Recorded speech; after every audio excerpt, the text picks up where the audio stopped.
Salutare toată lumea, eu sunt Dani și bine v-am găsit la încă un videoclip, mai precis încă un tutorial. Astăzi o să vă învăț cum să faceți 3 intrări secrete pentru lumea voastră de survival, așa că hai să nu mai erosim timpul și să-i dăm drumul.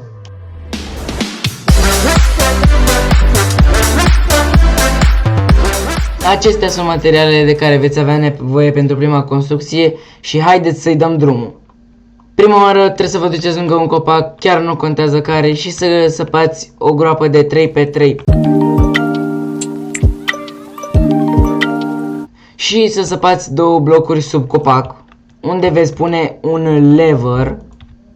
După aceea luați dirt și puneți 4 blocuri, cum am pus eu, o bucată de redstone, un repeater cu fața spre blocul ăla de mai sus, pe care îl activați la maxim, 2 sticky pistonuri puse lângă perete și unul pus de jos în sus, și pe sticky pistonul care îndreptați spre sus puteți pune ori dirt ori grass block dacă vreți, chiar nu contează, și când veți da apăsa pe lever se va întâmpla asta.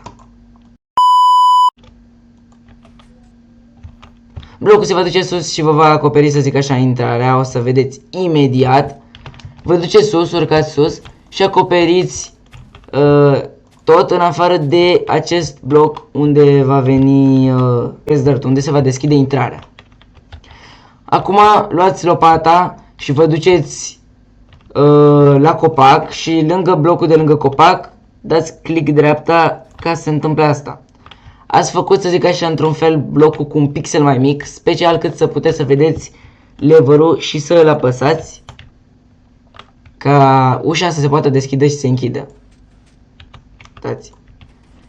Dacă vreți să nu se prindă nimeni de ce e un bloc random, puteți să faceți un design, așa, un mic drum, și puteți să intrați acolo și să vă faceți aici o cameră, cum vreți voi. Puteți și să săpați în jos dacă vreți, după aceea să vă faceți dita mai camera, puteți să vă faceți baza secretă, să vă ascundeți chesturi, ce vreți voi. Și ca să ieșiți, trebuie să veniți să apăsați pe acest lever și să țineți apăsat jump. Așa. Asta a fost prima construcție, hai să trecem la următoarea. Pentru a doua construcție veți avea nevoie de 5 trapdoor-uri. Nu trebuie neapărat să fie din spruce, dar trebuie să fie dintr-un material prin care nu se poate vedea, o găleată cu apă și câteva scaffolding-uri, 5-6, nu contează chiar, depinde cât de jos vreți să fie camera voastră secretă. La început veți pune un trapdoor pe jos, de care veți lega celelalte 4, ca să arate ca un butoi. Asta este scopul, să arate ca un butoi cu apă, pentru că veți pune apa înăuntru. De preferat construcția să fie făcută lângă o casă sau un village, pentru că dacă o faceți în pădure sau într-un deșert, o să arate ciudat și puțin suspicios. Așa, dacă o să fie undeva lângă niște case, o să arate mai normal. După aceea ridicați trapdoor-ul de jos și săpați în jos câteva blocuri, cam cât de adânc vreți să fie, cât de joasă vreți să fie camera voastră. Faceți o cameră și puneți scaffolding-urile în sus. Și lăsați un loc între ultimul scaffolding și trapdoor ca să puteți închide trapdoor-ul după voi când coborâți jos. Și când urcați, doar vă duceți în sus pe apă și închideți trapdoor-ul și nimeni nu o să știe nimic. Uitați aici un exemplu de bază secretă. Puteți să faceți jos ce vreți, să faceți o cameră de chesturi, să vă faceți toată baza, poate doar portalul, cum vreți voi. Hai să trecem la a treia și ultima intrare secretă. Aceasta este a treia și ultima construcție. Jos sunt materialele de care aveți nevoie și haideți să începem. Prima oară trebuie să săpați o cameră de 3x3. Vă duceți într-o parte la intrare, spargeți 2 blocuri, puneți 2 sticky pistonuri și acoperiți cu piatră. Veniți în dreapta sticky pistonurilor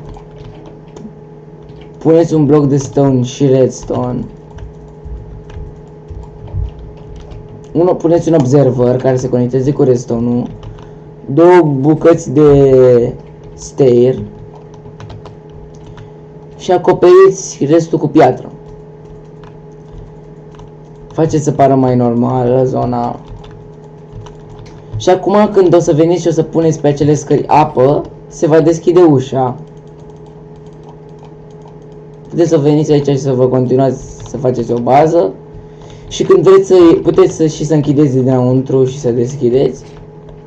Și când vreți să ieșiți, ieșiți afară și luați apa.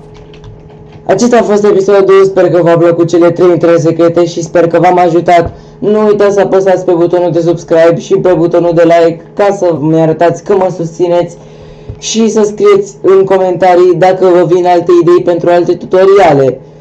Eu am fost Dani, ciao!